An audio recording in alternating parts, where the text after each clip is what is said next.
Welcome back to Cut on the Diamond, a show where two athletes get together and tell the stories of their careers and answer the big question: were the balls actually juiced in 2019? I'm your host, gold card carrying major league veteran and only one of two guys in MLB history to make 15 starts and 30 relief appearances in the same year and then get Tommy John 2 years later. Trevor May. Today I am joined by my tallest guest so far. Born in Newhall, California in 1993 and rocking an inner lip tattoo of a Little Boosie song title, which I did not expect when I was writing this show. This gentleman has spent the last 9 seasons playing for the Pittsburgh Pirates, Tampa Bay Rays, and most recently picking up his first World Series ring with the Los Angeles Dodgers. In that time, he has amassed 846 strikeouts in only 663 innings, 39 wins, and a 2024 All-Star nod. He is a fellow member of the Chris Rose's show, The Rose Rotation, though I was fired last year. Please welcome to the show, Tyler Glasnow. Glass, what's up, man? Thanks for joining us. What up, dude? Yeah, thanks for inviting me on. I'm excited. Thank you. You sound excited. You sound Hell yeah. so excited. No, I am. It is it is February 6th. You are down in Arizona, getting ready to get going. You know, you went all the way to the World Series. You won it. Is it feeling pretty like this offseason was a little bit on the short side for you? Sort of. So I didn't get to participate in the actual, I got hurt, what month was it? Like July or August. So I didn't get to play the last month or two of season plus the postseason. And I think that kind of takes the most out of your body. And like physically not playing, I don't really feel the effects, but I think like throughout the course of the year from start to end, it's a lot. It seems like we're back earlier than normal, which we are, but I think for me personally, like towards the end of the off season, I'm always like, let's get it going. I'm tired of doing the off season thing, so I'm excited. Everyone says that. It's such a weird form. It's like a feeling that I literally never felt, but I also love playing video games. I love doing whatever the hell I want. There you So go. it always felt like going back to work.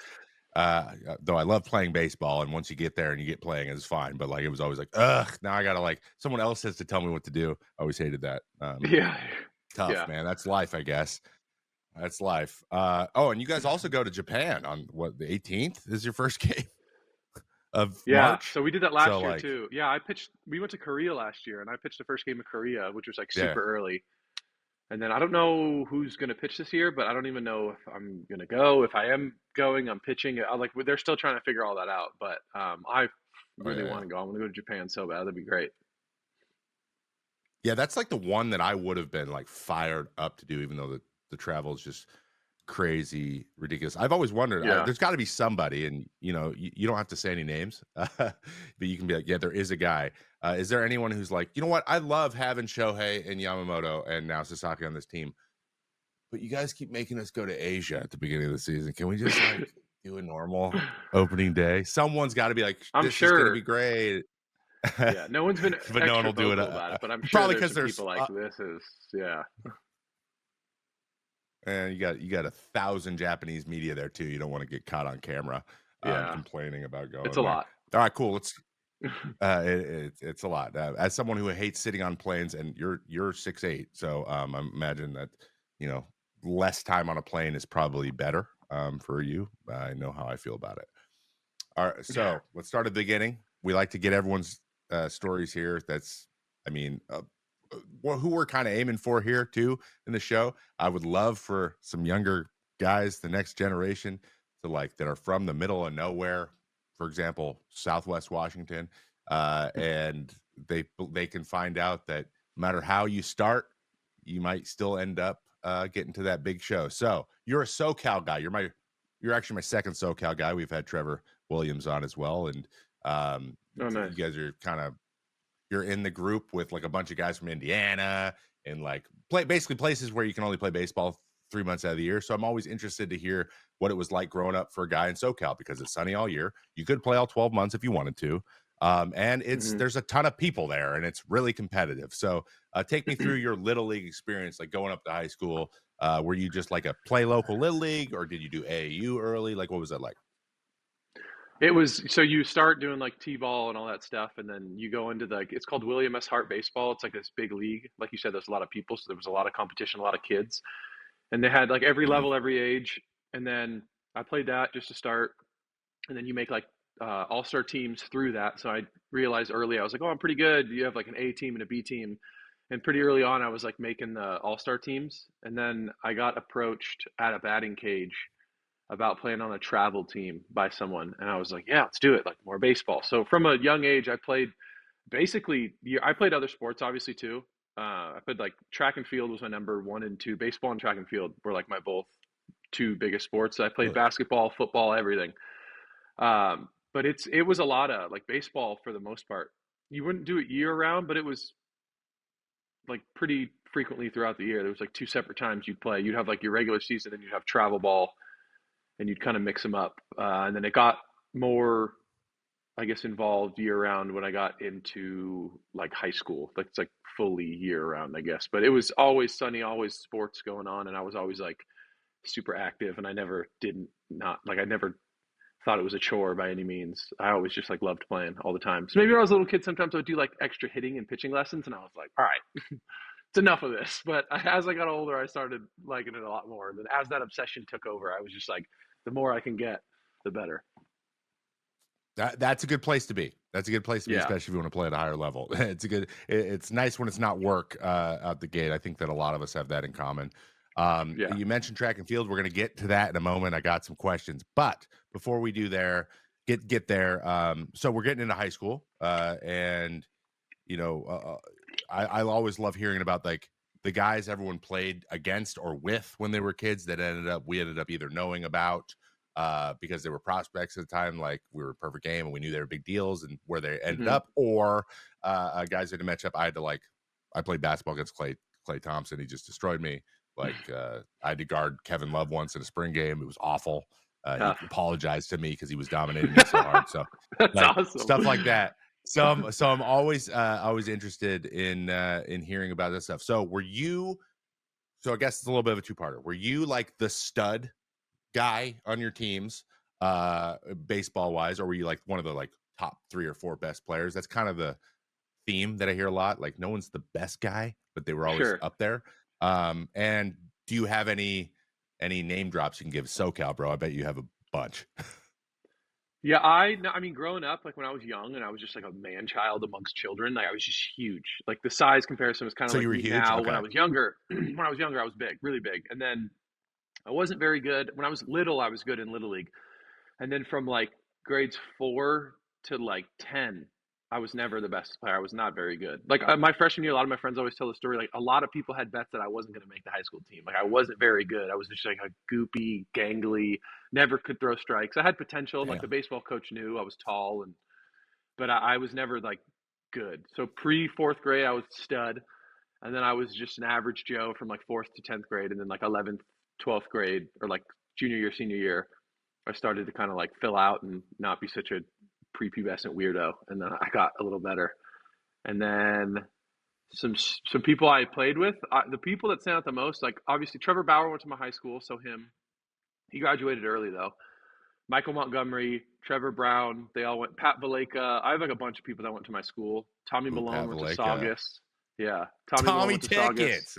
My Yeah, guy. dude. That area is He went big. to my And wedding. then I love that guy.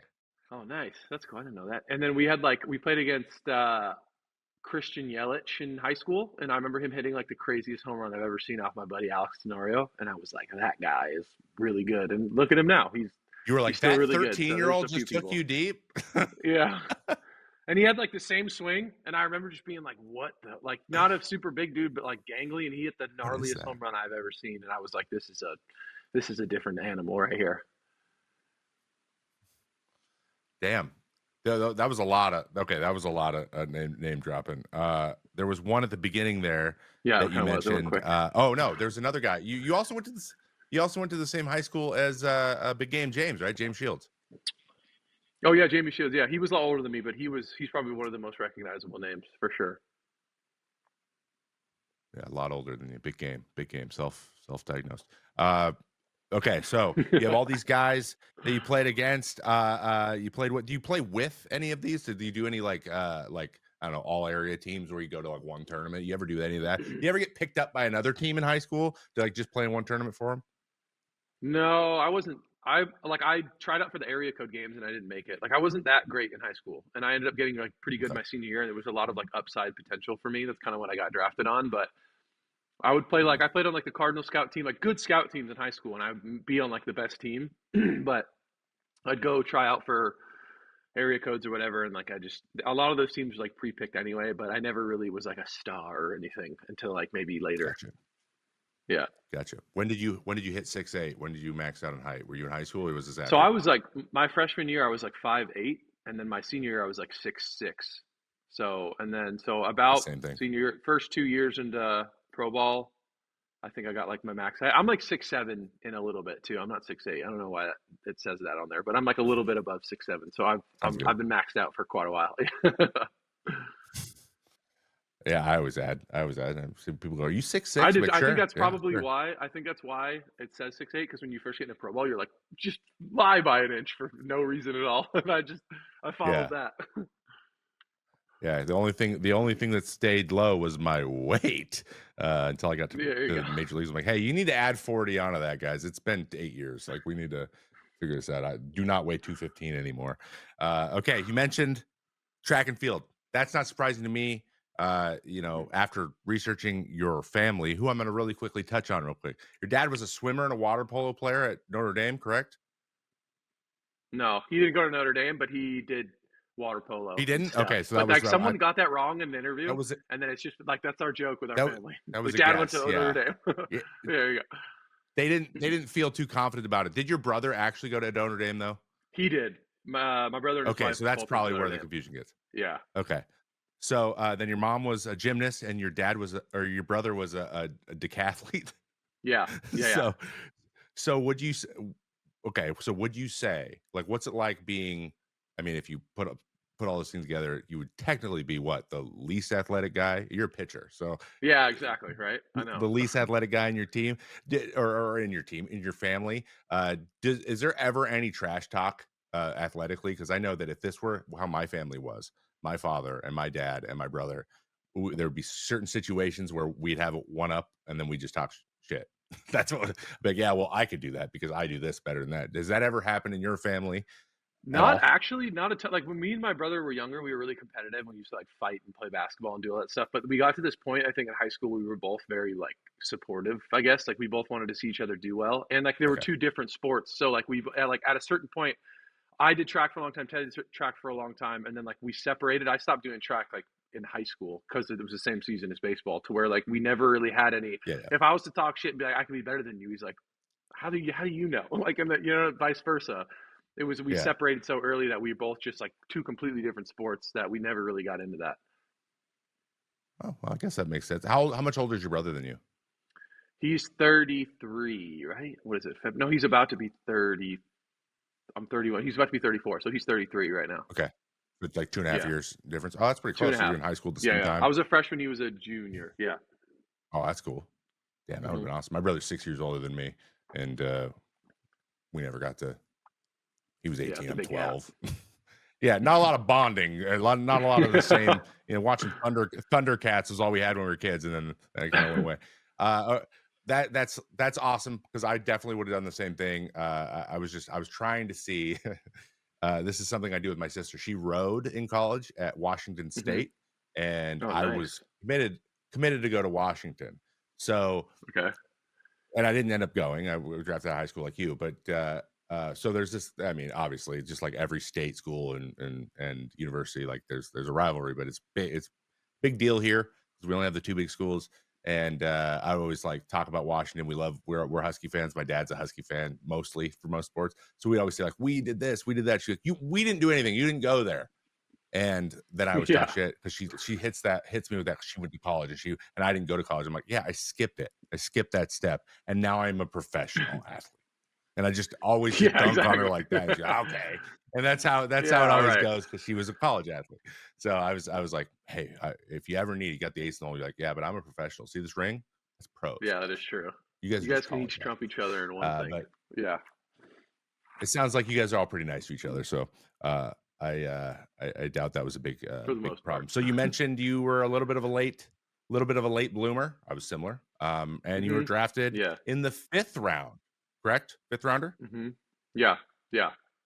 Ok so, okay, I'm always fascinated by this idea because I was a 4th rounder, I was the last pick in the 4th, and, people at home, you guys may not know this, but usually out of the first 3 rounds for a high school pitcher, it's a little bit up in the air whether or not you wanna go, play pro ball because, you're either getting paid what a way above like, now it never happens because the slots are so locked in, but, you gotta, like, decide whether or not you wanna go to college or not because, you're trading your college, degree for not first round money. So, I'm interested as a 5th rounder, what went into that decision to eventually just yes go instead of going. Where were you committed to go play ball at? University of Portland, and that was part of the reason why I think I chose pro ball. Like, Oh, I you did. actually kinda wanted to go to college, but I only had my junior year I committed, and I only had 1 offer. It was like a partial offer, and I didn't wanna go into my senior year trying to, like, perform to go get a scholarship, so I was just like, "I'm gonna just commit to Oh, University of Portland." I liked the pitching coach there was really cool. I remember touring the campus and being like, "Whatever, I'll commit." Like, I wasn't really, like, super excited, but it was D1, and I didn't have any other offers, and I was like, UP, "Whatever, bro. fine, like, I'll go play baseball." Is Yeah, it and, the like, it pilots? was beautiful, it was cool, yeah, as a Pilots, but I remember getting drafted and then really having, like, a lot of thoughts on it, I guess, like, really being pulled back and forth for quite a while, and then I remember driving home one day with my family, and I was sitting in the back seat, and I vividly remember being like, "Why am I hesitating to, like," and they're like, we were negotiating money, and then they finally got to kinda where I wanted the money to be, and I was weighing going to school versus getting that type of money and, like, how long it would take me to go to school to get that, and, like, the ultimate decision, it came down to being like, I don't want to go do homework in school anymore. So like, this is the easiest. And I can negotiate college in after. It's a private school, so I got like a pretty good amount. Like they'll pay for your 4 year after, so I Yeah. got a good amount of chunk there. And I was like, all right, I'm just gonna go do pro ball, and I'm glad I made that decision. That a lot of that went into the same thing for me. Actually, I actually like school and I wanted to go. I actually remember telling my dad, be like, "Dad, I'm gonna go to school," and then he said, "Are you sure?" And I go, "Yes," and then he goes, Yeah. Are you sure?" And I'm like, "No." And he go, "Do you wanna play professional baseball?" Yeah. I go, "Yeah." He goes, "Why not start now?" Because, how college was too. They're like, "You get a full ride, but it's really 80%, and there's still Yeah. costs associated with it." My dad's like, "I would prefer to not pay for any of your school if possible." And, I worked really hard in high school, got straight A's, and then I didn't matter. So, it was Yeah. tough for me too, but I'm always interested when guys in college guys who are, like, close to being, like, a really high pick, like top I feel like top 3 rounds is kind of the Yeah. cutoff. But then, it sometimes comes down to like, do you want to go to UP? By the way, I grew up 40 minutes from UP, so that's they were one of Oh, the first nice. letters I ever got. So That's that's cool. I I think the remember year seeing I UP was and be supposed to, like, or like my junior year that I would have been there, I think they won like 3 games. I could be wrong, but I think I made the right decision. It was a kind of a rough situation over there. I remember them not being great. Yeah, Yeah. that was to be honest, none of the schools that were really interested True. in me were like great. They were all kind of like fine. They were good. Oh, There's that, bad yeah, yeah. games, but That's how I was I too. didn't get the, I got like a bunch of I weird didn't offers. Yeah. I didn't get the Stanford. I wanted the Stanford so bad, and they're like, "Nah, Yeah, you're from right. I Washington. wanted You to go to probably suck." UCLA or Berkeley, and I toured both of them. They were like, "You kind of suck. We're gonna wait your senior year and see." And I did so much better my senior year, but I already committed, so I was like, "All right, I'm just gonna go pro ball." Love it. Love it. You make it sound Yeah, so simple. yeah. It Biggest wasn't at biggest the decision time, in but your yeah, life. That easy. yeah, I don't do yeah, homework. Let's just go. yeah. Exactly. Speaking of kind of doing something that doesn't really happen much anymore, you're part of a dying breed that spent. There was a high school pitcher that spent 5-ish years in the minor leagues before he got to the big leagues. No shade. I spent longer. Took me longer. Okay. But guys just don't do this anymore. They don't go. They don't go level by level. Even high school guys. If Yeah, you're good, you either you get up, and if you're not, you stay at the same level for a while. Like that's kind of yeah. how it works.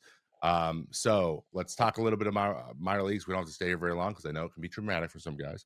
But was there any point? Because I know this happened for me. Was there any point when you were coming through the minor leagues where you were like, you felt a little stuck? You were at a level you're like, dude, I don't. This is how do I get out of here? Because I remember Double A was just like killing me. And if I didn't get a little one of those little nods to see what you got in Triple A, I might still be there. So, did that ever happen to you, or were you just like a slow and steady wins the race Pittsburgh Pirates product? Yeah, I think for me, I was always so like I always had great numbers, but I would just walk the house and I would like shove one start, then suck one start, shove one start. I was never really super in a rush to move, I guess. I was just like, I wanna like every time I pitch, I wanna do well, and if I do well, I feel good, and like that was kind of where I was at. There was times like there was early on in my career, like when I first got called up, I didn't really think I was even ready. Like I was so mentally just like, fuck. Like I was in between mechanics and like overthinking everything. I wasn't confident at the time. I was pitching fine, but I wasn't pitching like how I knew I could pitch, and I was just felt like I was getting lucky. And then they called me up to go pitch in the big leagues, and I remember just being like, like, and I had a little talk with myself that night, and I remember just being like, "No, dude, you're ready for this." Like, whatever, blah blah blah, and just being so nervous, and then sucking for a few years in the big leagues. Like mentally for me, I don't think I was prepared, but I couldn't have gotten prepared unless I went up to the big leagues and sucked. Like I couldn't suck in the minor leagues. I would do really well. And then the only thing I really had to get over was like failing at like a national scale. That was like the one thing I had left. And I would go into AAA and just like feel awful, but give up one run. And then finally got to the big leagues and just got like I sucked so hard for so long, and like everything kind of crumbled, and it was ended up being like the best thing for my career. That is that is a phenomenal segue. I okay, so every story you tell is crazy how similar we were in our paths because same thing. I got up, I was like, oh my God, that's Mickey Cabrera. How the hell am I supposed to get him out? Oh, Victor Martinez is up next. That guy never swings and misses, and they still didn't. But like you go and you're defeated right out the gate, and it's scary. And you're like, I was just in the minors for 5 years, and I wasn't certain that this was even going to happen. So Hmm. yeah, getting your face beat in at that level, you got to get a little bit of grace from your team and be there at the right time. It sounds like you got up with Pittsburgh. I got up with Minnesota when the team was just kind of like anyone? We need some young guys, young, exciting guys. Throw Yeah. hard, and we'll go from there. Yeah, and you mentioned you struggled a little bit. You got to big leagues in 2016. I just mentioned Mega Cabrera. Who was your like? Oh my God, that's whoever. I can't believe I'm in the show right now. What do I do right now? Who was your guy? My debut was against the Cardinals. It was Yadier Molina, probably I remember seeing, and I always Oh my remember too. God, The biggest thing I remembered, yeah, huh? you and someone else in the show had Yachty also. Who did? Trevor Williams, Oh, Yachty there. Molina Oh, was yeah. his as There. I well. think he also Yeah. debuted against Cardinals, right? Yeah, yeah. You So we might kind of came up Did you guys around the debut same the time. same day? That would be awesome. That would be No, I awesome. don't. I don't think so. I think actually, I think didn't he come up in 17 or 16? I don't remember, but it was. I 16. remember No, him. same year. Oh, it was. Yeah, I think he might have gotten called up right Yeah, before me, and it was against. Yeah, yeah, maybe. yeah. But yeah, Yachty was the first one I remembered, and I don't. I think my most vivid memory. I never had a lot of issues being like, "Wow, that's that guy." It was more about like, "Wow, I feel like shit today." Like, I just can't throw a strike. And I think for me, even when I was younger, it was like if I'm on, I'm like, I don't. I've never really been like, "Ooh, that guy." I'd be like, if I'm on, I can get that guy out. But it was just one of those. For 2.5 years, I was like, I don't know how this is gonna go, and I'm just like out there lobbing the like trying to throw a strike, and but I do remember like him coming up to the plate and I'm looking at him and I'm like, what the fuck? Like this is crazy. I'm just out pitching on the mound right now and out there Molina and like that whole team was just full of a bunch of old, really good baseball, older, and I was so young. Yeah. And it was just such a weird experience. I remember that pretty vividly. Yeah, I feel like that's the NL Centro's kind of version too. Like the Cardinals were the team that with the number of guys who've been on the same team for a long time. You see them, you see Wainwright over there. Like, dude, Right. that's Adam Wainwright. This is actually no, it's the real. I'm not dreaming. It's really the big leagues, and those are the real people. Yeah. Yeah, it's nuts. There is no. I think if you're used to it when you get up there, you're just weird. You're just a weirdo Yeah, if you're ready for to real. go. Um, Yeah. major leagues, as major leaguers, and this is just a little bit of a side comment on that. It's outside of baseball, even, and now that you're in LA, I'm sure it's even crazier. But um, has I was always told, but Torrey Hunter told me this when we played together in 2015. He said, like, "Hey, you're going to get opportunities to like do things as a major leaguer that you will not get outside of that." And that means like meeting people, hanging out with people that you're like, how the hell did I get in? Like, how am I at this guy's table, or how are we at dinner with this music artist? So, have you had? Do you have a favorite famous person or celebrity that you've met that you think is like, yeah, this was probably put together because I am me? Do you have any of those stories? Not honestly, like not I think someone else asked me this question too. I think the only time I've ever been like I guess this year in LA, like seeing like Brad Pitt or something was like, well, that's pretty cool. Like I liked baseball, like, but I've Like in never the had it. stands? Yeah, like not even, you know what I mean? And like a lot of times I'll have dudes in the dugout, like Bryan Cranston and a lot of those dudes. And, but I've never had like an experience where it was really like, oh, like, I don't know. I guess I'm still relatively new there. Let me think too, though. It could be ex-players too. I remember meeting Griffey and Yeah. being like, "Hi, Mr. Griffey," Yeah, there's and a he was couple like, of "Hey, those, dude, I'm sure. You I know gotta what's go." the funniest thing actually that I remember was I played with Judge in the fall league in 2014, and he was just like super cool, normal dude, big fan of Judge. And then I saw him again in like 2016, and I remember like standing next to him and just being like, "What the like?" I don't remember this person being this big. I remember just being like, I knew him well too, and then I saw him again and was like, "This is weird. I don't know how." Like I've never seen someone this big in my life. That was the only time I feel like I can remember, but I'm sure it'll come to me once we get off the podcast. But I don't really have any like stories of like situations or things that I've done where I'm like, wow, there's a lot of cool people here. I don't know. Well, maybe it's someday if there's a part 2 for this pod, we'll hit this again because you're playing in LA. There's gonna be like it's just Yeah, gonna there be you go. you're Oh, gonna be thanks. somewhere, something, you're gonna be invited to something, you're gonna show up and you're like, "Whoa, how I didn't know these guys were gonna be here." I've only been to LA a few times in that capacity. I've met some crazy people that I had no attention, like DJs and stuff that I liked. Um, but I'm always interested to hear those conversations, especially when like, you're I know Mookie had like a charity event at some point in the last couple of years, and a bunch of actors were there, and Yeah, like I that. would They've had be those situations, I guess, like where you're around and like there's like a bunch of different people. But I don't know. I guess it was just like, oh yeah, they're. I guess it's LA. It's like normal. It didn't feel weird. I don't know why. It should. Like I'm not. I'm not like.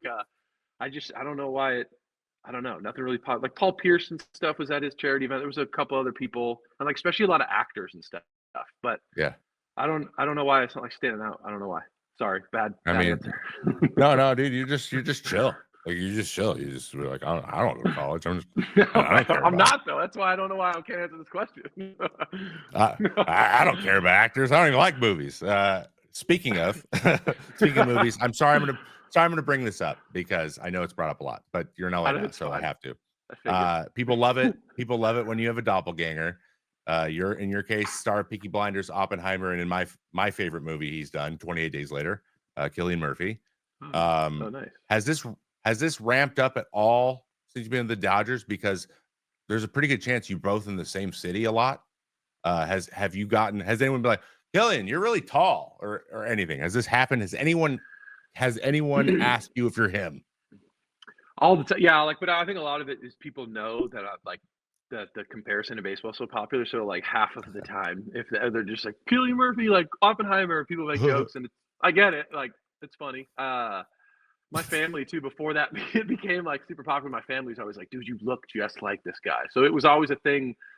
And then I remember someone showed me an interview he did where he was like, "Oh yeah, like the baseball pitcher." So I know he's aware of it, but I think he's pretty low key. I think he like lives in Ireland for the most part and like doesn't really come Yeah. around to LA. And so I've never met him or anything, but I definitely see the comparisons and stuff. Like, yeah.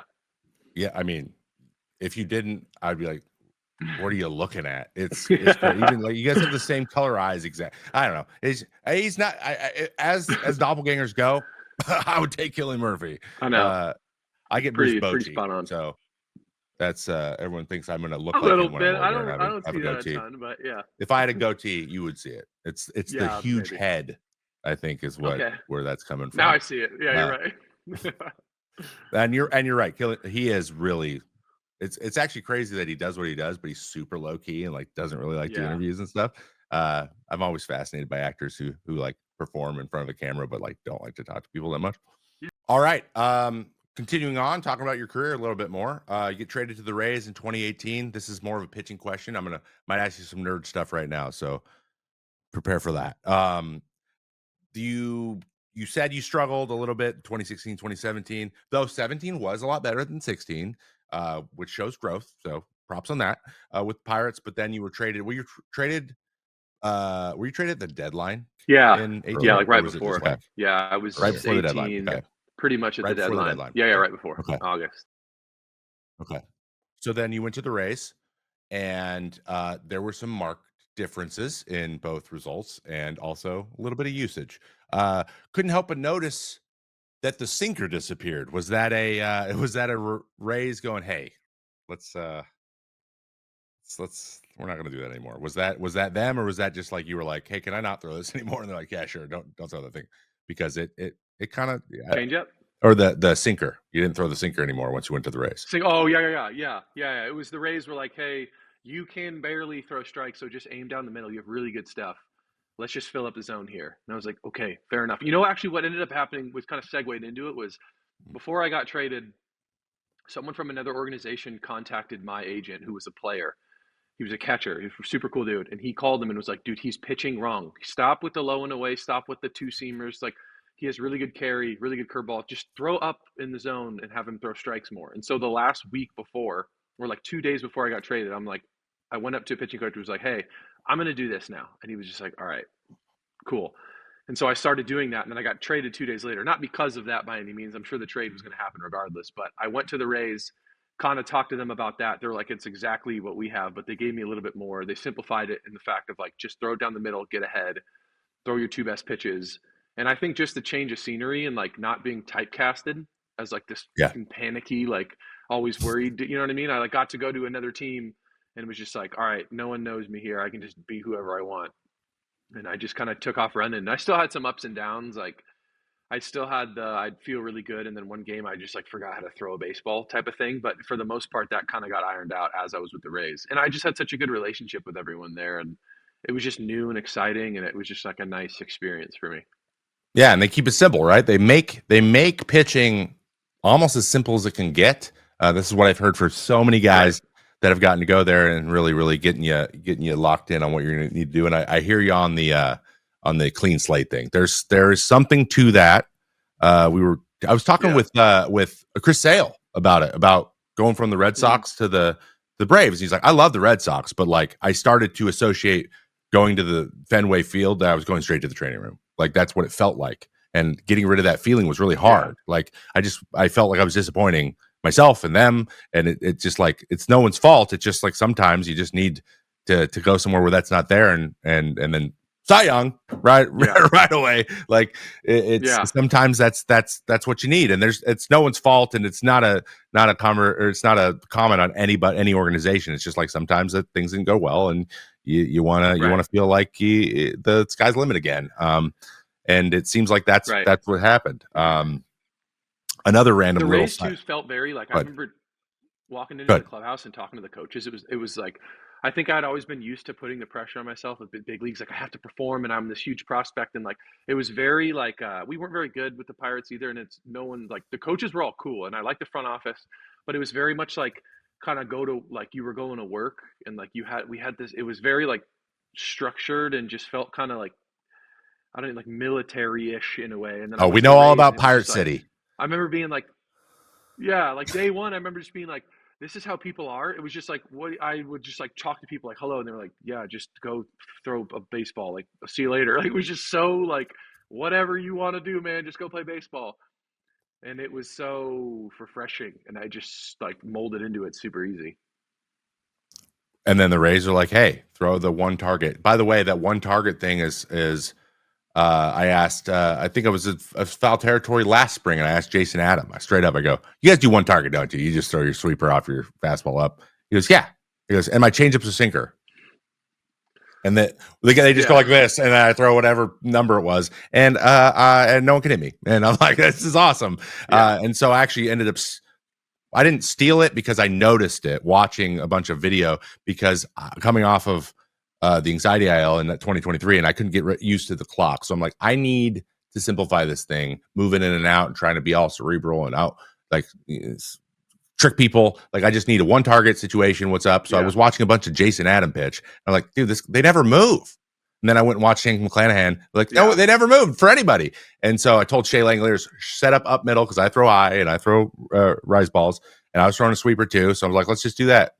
I give like runs in like one outing for the next 30 games. Like it was like, oh, sometimes you just got to make it super simple. yeah. Um, It's crazy. one little thing I noticed though, you mentioned the changeup earlier, and you've dabbled Yeah.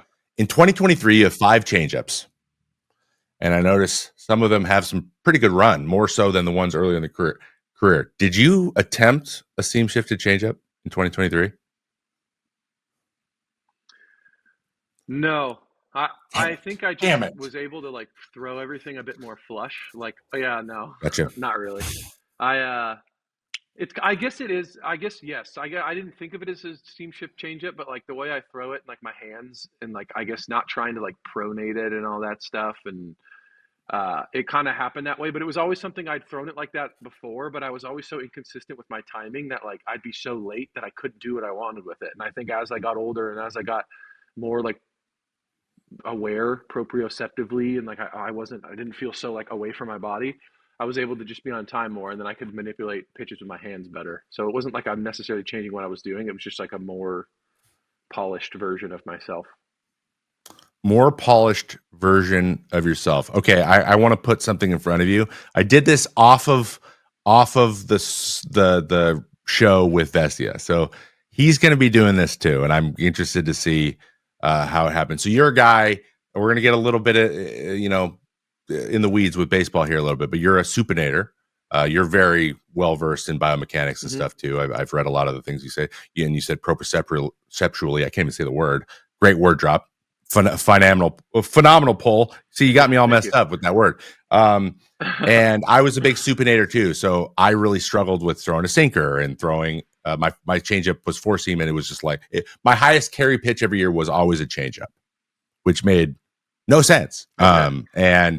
And it got out of Yeah. obviously straight changeups just like got out of the met. Like they're like, don't throw that. As soon as Marco Estrada disappeared, everyone's like, stop throwing that changeup. And I just randomly in a game in 2022, I was going into pitch against the Phillies, and I just switched my changeup grip to across these two seams like that, and it Yeah. just Bradley Zimmer first hitter. I threw it to him and he swung at it like he's like, "What the hell was that thing?" And I went and checked after the game. It was like Really? 18 inches arm side run, just like out of nowhere. Wow. It still carried like 12 inches, but I was like, "That's the run I want." That's And not bad though. I mean, if you're throwing it, like, yeah, yeah, probably well then earth stuff, I feel like eventually, that's probably not bad. Yeah. I got it tweaked, and like my last year was like 7 inches of vert and eight or like 16, 17 average of ride a run, and Yep. it became a true seam shifted changeup. So guys who throw like with the good carry and the natural kind of supinated kind of cutter, I've always just said, hey, try Hmm. gripping and ripping this thing because you're going to get a pocket of air on the left side of the ball and it might go. So I mean, I don't know if you. I understand you got great breaking balls. You don't need to add anything, but it might be something to mess around with. See, because I remember No, I played gripping around with it, it a throwing little it, bit for sure. and being like, "That's remarkably easy." But changeup was always kind of my natural pitch anyway. So I really Yeah. Bessie was pumped. So I really I'm want to gonna see mess if with it. he I'm could do down. it. I'm gonna hold it like that. I Yeah, saw mess you around. hold it too. I'll mess around with it for sure. Yeah. Cool. Yes, I'm. I might be a little selfish here. I would love to be able to like, hey, I showed him that. Yeah. You're gonna really Nice. help this career out for me if it works. So make sure it Yeah, there we works. go. Yeah. Let's further getting into the kind of the biomechanics and analytics stuff, right? Because I know that the Rays have a reputation for the pitching lab and being kind of on the cutting edge Hmm. for a lot of this stuff. I had Josh Kalk come over to the Twins too when I was there in 2018, and he's the one who was like, "Hey man, that's what's up," and also throw your death ball slider, not your big slow dumb curveball. And he was kind of like the guy who explained it to me in a nerd way that made more sense to me than a lot of other guys. I don't know if you were Hmm. with the Rays yet. I think he might have left in 16 right when you were traded. But he was one of the first guys there to help them kind of develop that whole thing. So I want to talk a little bit about how you use now in 2025, going to 2025, how you use what you pay attention to most from the analytics side for like preparing, and then from the biomechanics side, mechanically, what kind of numbers? Because you guys do like, I don't know what you have, Simi or some other similar system that like you can actually map how your body's moving. Do you look at that stuff at all, or is this more like in Well, yeah. bullpen biomechanics Yeah. stuff? So I will. I didn't a ton in season. I would now every now and again I'll have a coach go look for me. I wouldn't like get the raw data and interpret it myself. They have their models, and I would ask them like, "Is this different? This is what felt." I was like kind of ripping open, or like my foot strike was a little different. Can you give me feedback? And then I would have like, "Yes, that's true. No, that's not true. This is what changed from this good start to this bad start." But Mm, this off season, going into it, I wanted to make some changes because I've always have like the same elbow injury all the time. Mm. and I talked to like a bunch of different biomechanics this offseason and work with like a bunch of different people, and all, like three different biomechanics all had the same thing to say. So I was like, I'm gonna do that. So biomechanically, there was a like a markerless system I used in Tampa, Okay. and then I work with Zombro a little bit at Tread. I like with was doing stuff with him because he's the man, and I played with him with the Rays, and he's just like a mix of Mm. both, like nerd plus athlete plus all that stuff. But they all kind of had the same thing to say. So the thing now that I'm looking at biomechanically is spine angle when I land and my wrist position. And like I've started to do it this entire off season, and it's taken really easy. And my elbow has like never felt this good. So I'm gonna knock on wood, Really? and I'm trying to like my biggest goal this year is obviously to like stay healthy. It's been that, and it's been such a rough kind of transition, but I've changed it this year up to this point. I've done like 5 or 6 bullpens, and it's like the best I've ever felt on a mound. So I'm hoping that stays that way for a long time. I don't have like the same sorenesses and stuff because I was such a big like extension, like over the top, like crush Yeah. my ribs, a lot of flexion and like a bunch of external rotation. And now it's like all the biomechanic markers are like, this is perfect. So I'm going to stick Really? with that. And then I guess on the TrackMan stuff, what I like to look at the most is just consistency and spin. I think I've tailored my three pitches to how I like them, and I know what like little like box I like them in. So I can go from bullpen to bullpen or start to start and just see how it's spinning. And like if I'm ripping open on something, I can kind of diagnose like, all right, that has more horizontal and more depth. I'm probably ripping open, and I can like get a bunch of different like feedback loops from that biomechanic and just from like coaching eyeballs type of thing. So it's mostly just a mix of those two things. So you kind of like have like a I was similar too, where you have like a parameters thing where you knew what kind of questions you could Right. ask that, and then what the things meant. If you're like your foot strike is 3 inches open, for some reason means you're probably doing something weird backside, or you're Yeah. you're going rushing or something. You know where to look. Now you're working backwards to the where the cause might be. And for those of you at home that don't know, when he said markerless system as well, there's a bunch of like camera systems now and that are similar to kind of Hawkeye and how they track the ball, but they track your body, and they basically motion capture different points in your body that matter in pitching biomechanics, and they can give those things to you if you want them. I actually I kept all mine in a spreadsheet, and I like built like a stuff plus number, but for mechanics, and it was all for me. And I'm such a nerd. I That's spent my cool. time doing spreadsheets at the field, and people were like, "Dude, what is wrong with you?" The only person that thought I was cool was Eno Saris when he came in. He'd be like, "Show me your spreadsheet." And now we do a podcast together, so I guess it worked out. But That that is kind of stuff's cool. fascinating to me, just Yeah, I because love that when stuff. you're That dude, when you're that guy I worked big, with in Tampa this year too. Yeah. yeah. So Sorry, I'm getting a little bit of a delay. My bad. so and that's all good.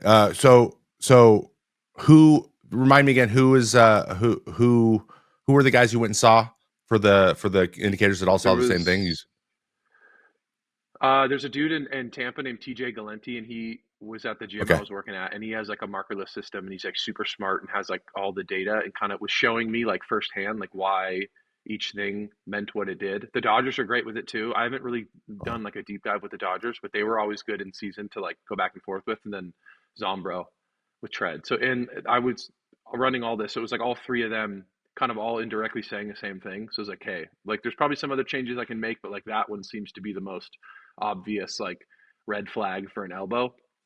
And then I mm. just saw like the most change with it early on, and it's been working. So Well, I love to hear the things that you're doing, especially focusing on getting healthy. You're trying to get to that 30 start plateau at some point, or that's point, but it is mm-hmm. you're going this direction. It's hockey sticking up, which is good. Better Slowly but every year, surely. Yeah, there you go. slowly but Yeah. surely.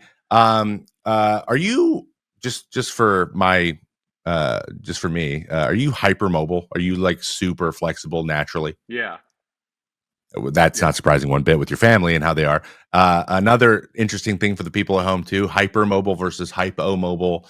Some of us are really rigid, and we have to stretch all the time and get loose.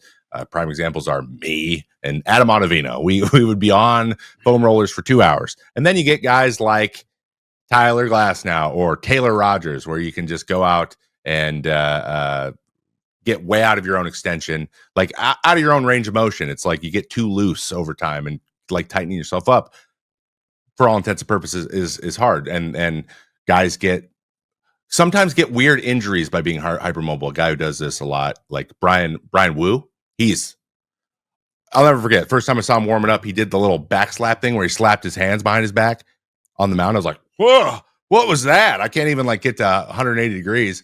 And he's had some of the weirdest like ankle and then like a hammy and like just weird like a neck thing once because he's so flexible. That's mostly what baseball guys are. So people at home, that's what I mean by that. And I'm always fascinated by what type of guy it is because we're how we approach the game completely different. I got to know one. This is a mental thing, and you got a little bit of fame. Not that you didn't already have it, but you stated publicly that you always look at the radar, and that I believe you called it being a radar slut.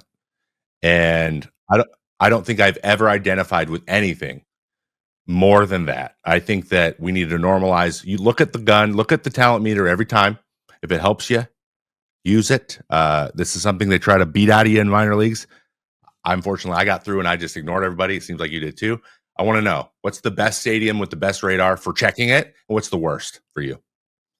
The best one is the Angels, and I was saying this before. I think like for me, I don't have to look up and see like 100 or like a big number. I want to see that like my effort level is equaling my velo. That looks good. Like, you know what I mean? If it's a good I 96 know exactly. or if it's like an effortful 96. Yeah, yeah. So I think the metrics help me, I think, the most, where I can look at the metrics like, okay, that's good carry. I'm behind the ball, and the velo isn't like super low or super high. And the Angels is the best for like because it's right behind the catcher. And the worst is I don't even know somewhere that doesn't show stuff. Like a lot of places still don't have the metrics, and then some places have like a tiny little indicator type of thing. I don't even know, but I know the Angels place is pretty awesome for that. Twins, I'll I put think, one in front of you. also has it right behind the catcher too, right? Yeah, it's like literally like right to the right and right to the left. The Braves also have it too. The two worst, in my opinion, the two worst are Baltimore because it's so fast. So up in like the right and left field corners, that sucks. And then Yankee Stadium. It's the top right corner of the of the scoreboard. And so I have to throw and then like whip around and like find it. And I tried to do it every time. But I never felt as good there. I just never felt as good when I couldn't see the velo like immediately. I can just like peek up at it. But I know what you mean by the whole effort thing. It's like if you go and you're like boom, and like for me, I'll be like, boom. If I like saw a 7 on the first pitch, I'm like, all right, I got an 8, maybe even a 9 in me today, so I don't have to worry about that.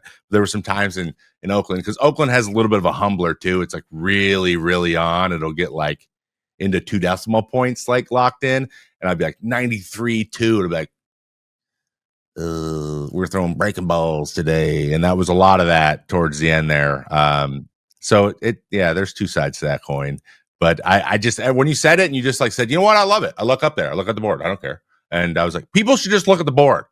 Just look at the board if you want. There's so many guys who are like, yeah, they all lie. Just stare right at it, and then you can look at it and then into the dugout if you want and be like, yeah, I looked. Whatever. I want to feel good or bad. What are you going to do about it? Nothing. So thank you for leading the charge on that. I think more guys should commit. All right. Coming in the home stretch here, won't keep you too much longer. But I do want to get your take because I never had this opportunity. I really wanted to play for my hometown team and never got to. And you got traded. There. Were you expecting this? Was there any rumblings, or did it just happen one day? And what was your reaction when the Dodgers went and got you? There was a couple teams I knew that were interested. It was contingent off of, I think, an extension because I had 1 year left. So I don't know how many teams were interested in getting all rid of their prospects for 1 year. So it was like a handful of teams. I knew the Dodgers were in it, a couple other teams. And I think when they were like the most interested, and then we ended up doing it, it was such a surreal feeling. It was always a goal of mine to go play for the Dodgers, and it worked out perfectly. And those of you who don't know, grew up very close. How far away like was your hometown from like Dodger Stadium? How long would it take you to get there? 35 minutes, probably like 25, depending on traffic, 25 to an hour and 45 minutes. It all depends on traffic. I was just gonna say, yeah. So that means you were either 2 to 50 miles away. We have no idea. That's not bad, Yeah. man. That is close enough to go pretty regularly. That is pretty cool. And Yeah. so do you like live in your hometown when you play in season? You live with your parents still? No, I live by the beach now. No, Oh, yeah, you're bad. exactly. A little side house. I love my hometown growing up. It's just a little like if I had a family, I would consider it for sure. But I think right now, I was just kind of wanted to be closer to like LA. Chilling. That's awesome. That's awesome. Yeah. I can't imagine. Then you go win a World Series, like just it must be Yeah, it was nice, man. awesome. All I'm Year saying, you one, must be so having a great. great time. Yeah, yeah. It sounds like a blast. It's been a blast to watch. I'm having a good time just following along, man, and I can't wait to see what you guys do this year. It's like it's weird. I'm like, yeah, but like Pacoda has you guys at like 103 wins, which is like unheard of, right? Which means like Yeah, they would be like, yeah, if they won 120, it won't be that crazy. That's crazy to me. I understand. I can imagine what it's like, feeling like you have such a good team, but also at the same time, like the expectations are so high. But it's I both like want to watch you guys just beat up on people, but also want to watch teams beat you sometimes too, because it's like stories both ways. So keep doing what you guys are doing. I sure. I think it's good for baseball. I'm a huge proponent of. I'm glad someone's doing this to light fires with other teams, just like going to get people and making things happen. And it's a blast to watch. And just congratulations on all your success. I'll be watching. I'll be cheering for those 30 starts. And I'm going to be paying attention to those biomechanical changes you made, because I'm always interested to see how that stuff works out too. So thanks for joining the show, man. I appreciate it. Sweet, dude. I appreciate you having me on. Thanks. Of course. Guys at home, please don't forget to subscribe to the show wherever you listen to podcasts so you don't miss any episodes in the future. 5 stars. That's the only acceptable number of stars you can give the show, and comment wherever comments are available with new, maybe different players you want to hear in the future here on Cut on the Diamond. And as always, water, drink it, baseball, watch it, and we'll see you next time on the show. Peace.